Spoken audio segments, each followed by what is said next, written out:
I believe that it is not possible to legislate what we do with our bodies or to our bodies. This has been proven throughout history. We should have learned that here in America during Prohibition when alcohol was illegal. During Prohibition, more alcohol was consumed than since the Danes invented beer.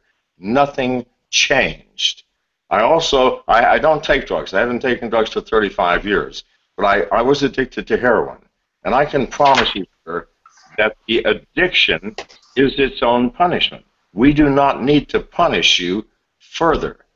So all drugs of any kind, I don't care how devastating you might think they are, it is your body. Does your body belong to you or to the government? If it belongs to you, then you may do as you please with that body as long as that body does not interfere with me.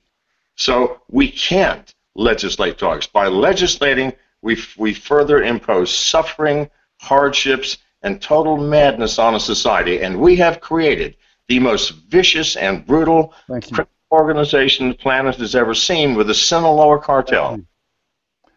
Now we go to Governor Johnson.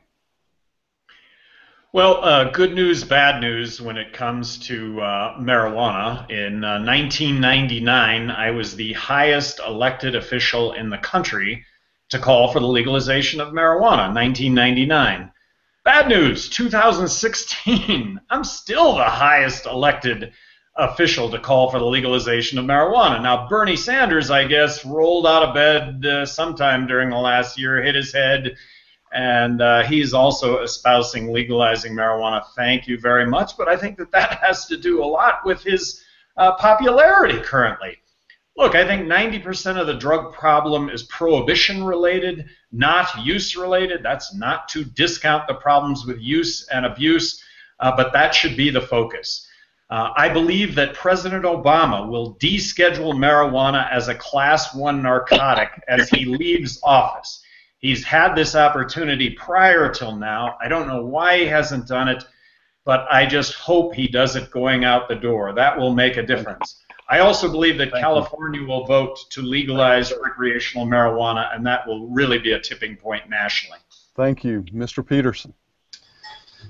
Yes, obviously I do believe that we need a complete end to the federal war on drugs, and my understanding of this has come from a thorough intellectual understanding of why the war on drugs has not worked. My experience with drugs obviously is nowhere near as extensive as my two main competitors, one a former drug dealer and one now a current drug dealer, so good luck running for President of the United States on that, gentlemen. But we do need to end the war on drugs, and there are many suffering people out there who do not have access to the life-saving drugs that they need. There are many children who suffer from epilepsy or Parkinson's. They do not have access to these life-saving, miraculous cures. I think we need to completely end the war on drugs, and the way the President can do that on day one is to set the federal drug schedule of all drugs to 0. This would effectively let the states decide what their drug problems, how they should handle their problems with drugs. The federal government should have absolutely no role. Okay, thank you. And Mr. Petersen actually referred to a couple of other candidates. I will give either of you, and I don't know which ones he was referring to, so I will let you. Yeah, this is Gary Johnson. Let me just say that in my role as CEO and president of Cannabis Sativa Incorporated, I have an opportunity here, and have had an opportunity to make the world a better place. On the medicinal side of marijuana, these products don't kill anyone compared to legal prescription drugs, which do the same thing and statistically kill 100,000 people.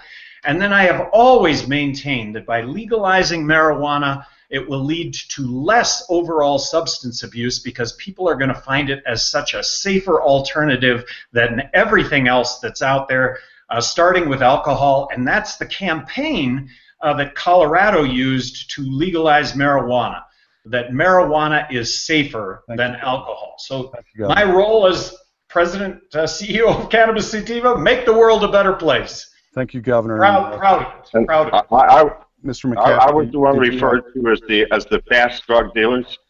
I like you, Austin, very much.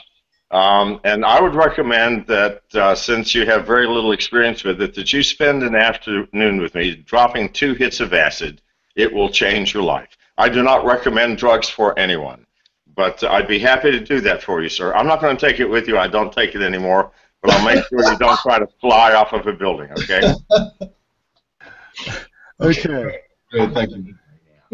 Thank you very much. And now we're ready to go to our closing statements.